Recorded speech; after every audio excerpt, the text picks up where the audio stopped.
संयुक्त राष्ट्र महासभा में रूस को लेकर वोटिंग हो गई है। इस पर भारत एक बार फिर गैर हाजिर रहा है। मतलब भारत ने एक बार फिर इस वोटिंग से एब्सटेन किया है। रूस के खिलाफ आए प्रस्ताव के पक्ष में 141 वोट पड़े। 5 देशों ने इसके खिलाफ वोट किया है। वहीं 35 देश ऐसे जो इस प्रस्ताव पर वोटिंग के दौरान गैर हाजिर रहे हैं। और जानकारी के लिए सीधे रुख करते हैं। हमारे साथ इस वक्त एबीपी न्यूज संवाददाता आशीष कुमार सिंह मौजूद हैं और डिटेल्स के साथ। आशीष, और क्या जानकारी मिल रही है? देखिए, 141 देशों ने प्रस्ताव के पक्ष में वोट किया है, रशिया को कंडेम करते हुए, और प्रस्ताव रशिया के खिलाफ लाया गया था। सभी देशों ने, मेंबर नेशंस ने, 193 member Nations United Nations general assembly के, उन्होंने इसमें हिस्सा लिया था। ज्यादातर देशों ने इसमें अपनी राय भी रखी और सभी ने रशिया के अग्रेशन पर अपनी नाराजगी जताई थी और उसको कंडेम किया था। और ये बहुत हिस्टोरिक वोटिंग थी जिसमें 141 वोट रेजोल्यूशन के पक्ष में हुए हैं। हम कह सकते हैं 2/3 मेजोरिटी से, 2/3 मेजोरिटी से यूएनजीए का यह ऐतिहासिक सेशन था जिसमें इस प्रस्ताव के पक्ष में लोगों ने वोट किया। और 35 कंट्रियों ने एब्सटेन किया जिसमें भारत भी शामिल था। और जहां तक मेरी जानकारी है 5 ऐसे देश थे जिन्होंने नेगेटिव वोट किया, रेजोल्यूशन के खिलाफ वोट किया है। तो हम कुल मिला के कह सकते हैं कि इस यूएनजीए के सत्र में, जो कि 11वीं बार इस तरह का इमरजेंसी सेशन हो रहा था यूनाइटेड नेशंस जनरल असेंबली के इतिहास में, इसमें रूस के खिलाफ 2/3 मेजोरिटी से पूरी दुनिया ने रूस ने यूक्रेन पर अग्रेशन किया है, मिलिट्री अग्रेशन, उसको कंडेम किया है। और ये प्रस्ताव, तो आशीष, ये जो प्रस्ताव रूस के खिलाफ पास हुआ है, इसका असर किस रूप में रूस को झेलना पड़ेगा?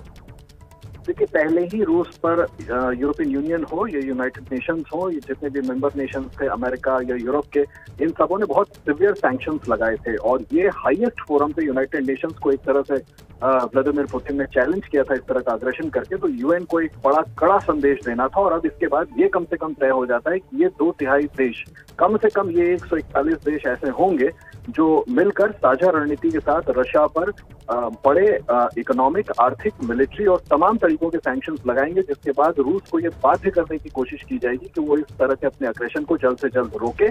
और इसका खामियाजा रूस को आने वाले समय में आर्थिक तौर पर जरूर भुगतना पड़ेगा। और ये बहुत बड़ी बात है कि इतने हिस्टोरिक सेशन में, इतने बड़े सेशन में यूएनजीए ने इस तरह से 2/3 बहुमत से रूस के खिलाफ प्रस्ताव को पारित कर दिया है। और इस मौके पर भी आशीष, भारत एक बार फिर तटस्थ नजर आया। इसके मायने?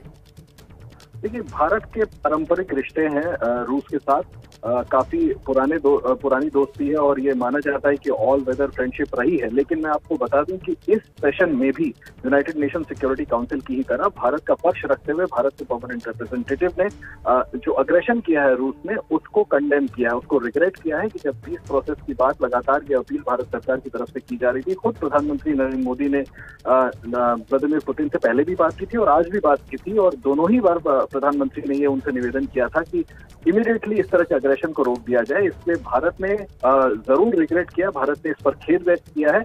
लेकिन पारंपरिक रिश्ते हैं, उसको देखते हुए, क्योंकि दूसरे पावर्स ने, वेस्टर्न पावर्स ने किसी तरह का मिलिट्री इंटरफेरेंस नहीं किया, ना ही रिटेलिएट किया यूक्रेन के समर्थन में आकर के, सैंक्शन जरूर लगाए हैं, यूक्रेन का समर्थन जरूर कर रहे हैं, लेकिन वॉर की स्थिति नहीं हुई। इसलिए भारत ने एक कंसिडर्ड पोजीशन लिया है कि उन्होंने रशिया के पोजीशन को कंडेम किया है, रशिया के अग्रेशन को कंडेम किया है, लेकिन रशिया के खिलाफ यूएनजीए के वोट में उनके खिलाफ जाकर के वोट नहीं किया है। आशीष कुमार सिंह, पहले यूएनएससी और अब यूएनजीए में ये प्रस्ताव जो यूनाइटेड नेशंस में लाए गए, कुल मिलाकर क्या माना जाए, अब यहाँ पर यूनाइटेड नेशंस के भी हाथ बन जाते हैं या इसके बाद भी आगे कोई और विकल्प है रूस की घेराबंदी करने का यूएन के पास? देखिए, यूनाइटेड नेशंस के पास निश्चित तौर पर एक साझा रणनीति बना करके दबाव बनाने का जरूर ऑप्शन था, जिसको कि हाईएस्ट लेवल पे मुझे लगता है एक्सरसाइज किया गया है। ये बात सही है कि यूएन के पास हमेशा इस बात का एक आखिरी विकल्प रहता है कि क्या वो साझा रणनीति बना के मिलिट्री कोई ऑपरेशन करे या ना करे। लेकिन आप देखें जिस तरह से अमेरिका, जो कि विश्व का सबसे बड़ा सुपर पावर माना जाता है, और तमाम यूरोप के देश जो कि ठीक बगल में है और किसी तरह की मिलिट्री कार्रवाई से अभी तक परहेज किया है। नेटो ने खुद कहा है कि वो डिफेंसिव उसका अप्रोच है और अपने नेशन को बचाने के लिए अगर कोई मिलिट्री एग्रेशन होता है तो वो डिफेंड करने की कोशिश करेगी। ऐसी सूरत में यूएन को भी ये देखना जरूरी था कि अगर तमाम देश, यूरोप हो चाहे वेस्ट या अमेरिका हो, और अगर उन्होंने स्पष्ट कह दिया कि वो यूक्रेन जाकर के यूक्रेन का युद्ध रशिया के खिलाफ नहीं लड़ेंगे, ऐसे में बेस्ट नेक्स्ट पॉसिबल स्टेप क्या हो सकता था, और वो था आर्थिक मोर्चे पर घेराबंदी, डिप्लोमेटिक मोर्चे पर घेराबंदी, और मुझे लगता है कि उसका सबसे बड़ा फोरम चूज किया गया।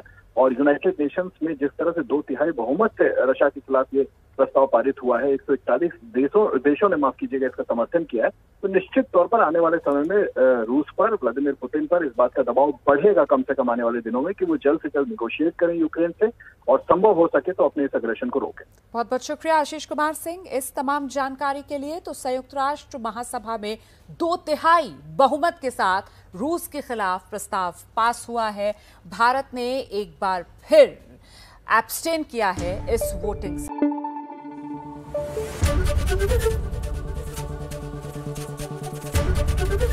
एबीपी न्यूज आपको रखे आगे।